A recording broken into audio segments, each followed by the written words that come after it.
Des commerçants du Black Market dans la commune d'Adjamé. Ce marché a brûlé dans la nuit du 16 au 17 janvier dernier. L'halitose aux mauvaises haleines, un désagrément vécu de façon honteuse dans cette édition des conseils et astuces pour remédier à cette affection de la bouche. Enfin, comment guérir les forces de sécurité en souffrance psychologique? En France, par exemple, un centre d'aide et d'écoute les accueille. Voilà donc pour le sommaire. Bonsoir à tous et bienvenue. Thomas Boniyayi en visite de travail aujourd'hui en Côte d'Ivoire. Le président béninois s'est entretenu avec son homologue ivoirien Alassane Ouattara. C'était au cours d'une audience à l'aéroport Félix Houphouët-Boigny d'Abidjan.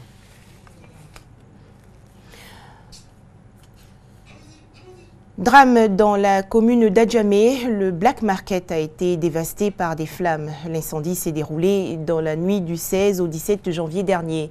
Bilan d'importants dégâts matériels estimés à plus de 30 millions de francs CFA. Aucune perte en vie humaine n'est à déplorer. Un court-circuit serait à l'origine du sinistre. Les détails avec Koné Pargassoro. Tout ça là, des colis comme tout est gâté. Karim Dosso, Robert Urgi et d'autres commerçants du Black Market d'Adjamé n'en reviennent pas. Leurs marchandises sont parties en fumée dans la nuit du samedi 17 au dimanche 18 janvier dernier. Un incendie qui, selon eux, serait causé par un court-circuit provoqué par l'un des leurs. Ce dernier a, à l'insu des autres commerçants, tenté de faire des travaux de soudure dans son magasin. Malheureusement, son magasin et celui de ses voisins n'échapperont pas aux flammes. On m'a appelé que le Black était en feu. Donc quand je suis venu, vraiment, j'ai trouvé que c'était autre chose. Il y a la fumée ici partout. Moi, je ne veux plus retourner encore dans les rues. Je suis un père de famille. Avec mes petits frères qui sont avec moi. Qu'on fasse vraiment quelque chose. Pour me regarder un peu. Un travail qu'on doit faire dans la journée à présent de tout le monde. En cas de problème comme ça, tout le monde va se mettre des mains puis s'arrêter. Tu fais ça la nuit. Ça, c'est ma vie. La vie de ma famille, ça me dépasse actuellement. Une situation qui amène les responsables du Black Market à exhorter l'ensemble des commerçants à plus de responsabilités. Pour éviter ce genre d'incendie, une fois qu'il est l'heure de la fermeture, il faut que ça soit respecté, que des individus arrêtent de venir après les gens dans le marché. Heureusement, aucune perte en vie humaine n'a été enregistrée. Cependant, Karim Dosso, Robert Urgi ainsi que les autres commerçants victimes ont désormais le regard tourné vers les autorités et des personnes de bonne volonté. On va à présent s'intéresser à un phénomène vraiment indésirable, l'halitose ou mauvaise haleine, à des causes multiples, notamment la plaque dentaire ou des caries mal soignées. Plutôt gênante, cette affection de la bouche peut perturber nos relations avec les autres. Alors, comment lutter efficacement contre la mauvaise haleine? Notre reporter Ami Sissoko nous en parle. La mauvaise haleine, également appelée halitose, reste tabou, au point qu'on ose rarement en parler. Sincèrement, moi je n'ai pas de mauvaise haleine. Il y a des amis qui ont la mauvaise haleine. Quand tu es assis en classe, ils viennent te saluer déjà même ces odeurs. C'est désagréable, mais au fait, tu ne peux pas les dire, c'est beaucoup vexant. Si tu as un bonbon en poche, tu enlèves le bonbon, tiens, il faut sucer. J'étais à l'église un dimanche. Et ma voisine, chaque fois qu'elle me posait une question qu'elle voulait donner une réponse, vraiment je ne pouvais pas la regarder pour répondre. L'odeur qui sortait vraiment de sa bouche là n'était pas agréable. J'essaie de voir si ce sont ses dents qui sont peut-être noires ou bien tartrées, mais j'ai vu que finalement ses dents étaient bien blanches. Cocody, centre de consultation et de traitement odontostomatologique. Cicitos. Ici, sur 100 patients, 30 souffrent d'une mauvaise haleine ou mauvaise odeur de la bouche. Nous recevons beaucoup de patients souffrant de la mauvaise haleine. Certains savent qu'ils souffrent de mauvaise haleine. Par contre, certains peuvent souffrir de mauvaise haleine et ne pas le savoir. Et c'est quand le chirurgien dentiste le reçoit qu'il va le sensibiliser sur l'état de sa bouche et lui expliquer tout ce qu'il faut faire. La mauvaise haleine peut révéler une maladie selon les spécialistes. Elle est très souvent pénible pour la personne qui en souffre ainsi que pour son entourage. La bouche comporte des dents. Voyez-vous ? Ces dents peuvent être source de mauvaise haleine s'il y a une mauvaise hygiène ou s'il y a des dents qui sont abîmées, qui retiennent des débris. Mais en même temps, la bouche, c'est un carrefour dans lequel aboutissent ce qu'on appelle les voies digestives. Donc, même si vous avez des dents très propres, que vous avez des problèmes par exemple d'ulcères ou de digestion difficile et tout, ben, les gaz qui sont issus de cette digestion vont remonter à la bouche et on va percevoir la mauvaise odeur. Vous avez certains médicaments. Vous avez par exemple l'alcool. Il y a beaucoup de causes qu'il faut savoir rechercher pour pouvoir avoir le bon traitement. Pour éviter la mauvaise haleine, Agathe, comme bien d'autres patients, consulte les dentistes. Si je viens chez le dentiste pour l'entretien de mes dents, pour avoir une bonne haleine, pour ne pas que on me dise que j'ai pas une bonne haleine. Depuis tout le temps, personne n'a envie quand même d'avoir une mauvaise haleine. Hein. Oui, ça c'est sûr. Je supporte ça mal chez mes semblables. Bon, je fais l'effort aussi pour entretenir ma bouche. Mes petits-enfants me disent toujours, on dit de nous brosser le matin, de nous brosser quand on a fini de manger. Bon, quand on fait ça, c'est sûr que la mauvaise haleine s'éloigne de nous. Hein. Avoir une mauvaise haleine n'est pas une fatalité. En dehors du brossage régulier des dents, il existe plusieurs solutions pour venir à bout d'une haleine fétide. Tant qu'on n'a pas éliminé les dépôts qui sont sur les dents, la personne risque de continuer à avoir la mauvaise haleine. Tout chirurgien dentiste peut traiter la mauvaise haleine, mais il y a des services spécialisés. Quand c'est un problème qui devient trop grave, il faut voir le service de parodontie dans lequel je suis.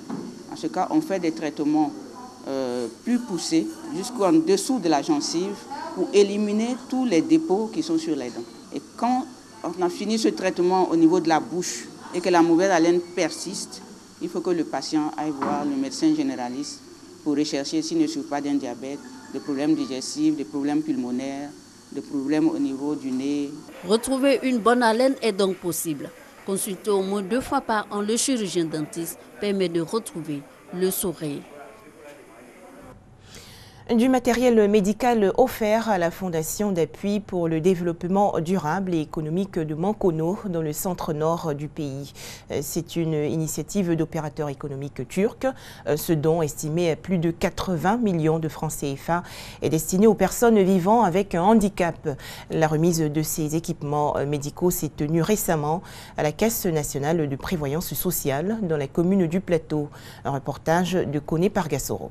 Des chaises roulantes avec batterie, des béquilles roulantes, des coussins à air, le tout d'une valeur de plus de 80 millions de francs CFA offert à la Fondation d'appui pour le développement durable et économique de Mankono ADEM par Ainsi Group, une association des hommes d'affaires turcs vivant en Côte d'Ivoire. Ce don, c'est pour ces personnes en situation de handicap, pour pouvoir les aider à intégrer la vie actuelle, la vie professionnelle. Un handicapé ne choisit pas son handicap. Nous sommes également des citoyens qui peuvent avoir un handicap dans l'avenir. Cet important lot de matériel médical destiné aux personnes vivant avec un handicap est salué par les responsables de la Fondation ADEM. Je voudrais réitérer mes vifs remerciements au président directeur général d'Ainsi Group et à tous ses collaborateurs. Et inviter par la même occasion d'autres entreprises à leur emboîter le pas, car le handicap n'est pas un choix de vie, c'est une volonté divine qui s'impose aux êtres vivants. Plus de 2000 patients, dont 1672 cas de hernie, 463 cas opérés de la cataracte et 430 poches de sang collectées mises à la disposition de la Direction nationale des transfusions sanguines. Ce sont des actions menées par la Fondation d'appui pour le développement durable et économique de Mankono pour le bien-être des populations. La région de Lifou va bientôt produire de l'alcool à partir de la pomme d'anacarde. Cette expérimentation agricole se déroule dans le département de Pricro. Plusieurs autres expériences sont en bonne voie. Les explications de Soro Corona et Charles Tatou de RTI Bouaké. Du vin, du champagne, du jus, de la liqueur, du tourteau, de l'alcool et des aliments pour bébés. Ces produits, tous dérivés de la pomme de l'anacarde, sont en expérimentation dans la sous-préfecture de Kofi à Mokro. Lorsque vous prenez la pomme, vous avez le jus. Ce jus-là, si vous le laissez pendant un certain temps, il fermente. En fermentant, vous pouvez avoir soit du vinaigre. Si vous continuez à fermenter, vous pouvez avoir du vin, vous pouvez ainsi de suite. Qu'aujourd'hui, nous décidons soit de faire de l'alcool ou nous décidons de faire du vin.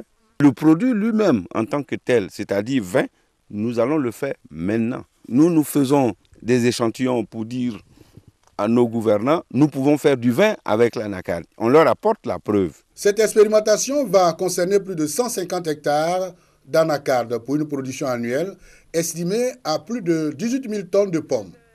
Les premiers produits sortis de ces champs, à savoir la liqueur, le jus et la loco, sont déjà appréciés. C'est du jus nature, ça a bon goût. La loco, à partir de la pomme d'anacarde, est parfaitement comestible. Dans des régions où il n'y a pas de banane, on peut, en tout cas très raisonnablement, consommer la loco à partir de la pomme d'anacarde. Je mange encore et c'est très bon. Outre ces produits dérivés de la pomme de l'anacarde, la coque de la noix de cajou sert à la fabrication de plusieurs lubrifiants. Vous avez la coque. Dans la coque, il y a ce qu'on appelle le baume. Ce baume, une fois extrait et raffiné selon le type de raffinage, vous obtenez les lubrifiants des avions. Ils brûlent autant que le bois, autant que le charbon.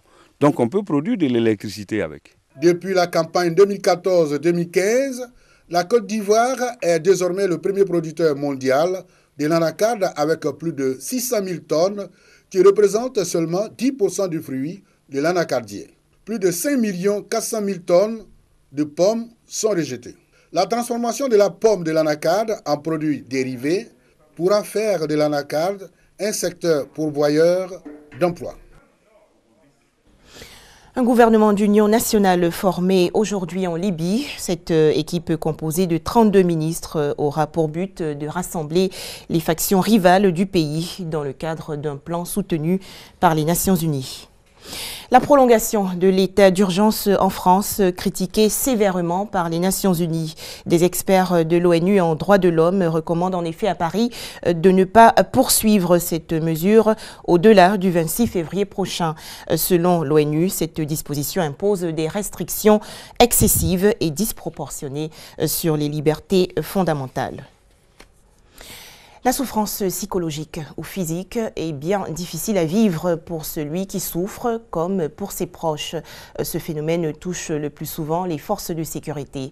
En France, par exemple, les policiers, gendarmes et autres pompiers en souffrance psychologique se refont une santé au château du Courbar dans le centre-ouest. Vous démarrez l'échauffement, vous démarrez doucement, puis après vous accélérez petit à petit. Essayez de garder une respiration correcte. Une salle de sport classique, mais ceux qui utilisent les machines ici, ce sont des policiers ou des pompiers venus chercher de l'aide. Bienvenue au Courbat, un établissement de santé unique en France, spécialisé dans les troubles qui peuvent toucher les forces de l'ordre. Alors ce qui m'a amené ici, c'est on va dire sans doute ce qui a été découvert par le psychiatre qui m'a suivi auparavant, c'était donc une conduite addictive qui est arrivée suite à une somme de psychotraumatisme. C'est-à-dire j'ai perdu un collègue de travail sur une opération sur un incendie. Le centre existe depuis 1953. À l'époque, ce sont des CRS qui donnent une partie de leur solde afin d'acquérir le château. Aujourd'hui, il dispose de 56 places et s'est spécialisé dans les conduites addictives et les états de burn-out. Alors, les activités sportives, c'est déjà l'essence de notre prise en soin, puisque nous avons une spécialité qui est la réathlétisation des patients. Dans l'objectif, bien sûr, on s'en doute, pour les policiers, le retour en service. Les activités créatives, donc ateliers de création, ateliers d'art-thérapie, ateliers de théâtre et d'écriture, sont là pour travailler sur l'estime de soi, sur la reprise en confiance en soi. Pas facile d'être tous les jours en première ligne. Il arrive que les forces de l'ordre craquent ou bien sombrent lentement, comme Pierre, qui était dans la police technique et scientifique. Il dit être venu ici pour trouver un sens à sa vie en éliminant l'alcool. J'étais déjà un petit peu buveur, on va dire. Et puis au bout de 29 ans de police scientifique, c'est vrai que les choses qu'on voit sont pas belles tous les jours. Donc l'alcool permet aussi des fois de les oublier. Donc ça a accentué le phénomène de l'addiction. Depuis les attentats de janvier 2015, il y a un an, le centre ne désemplit pas. Et les médecins anticipent une demande encore plus forte pour les prochaines semaines. Merci de nous avoir suivis et très bonne soirée à tous sur RTI2.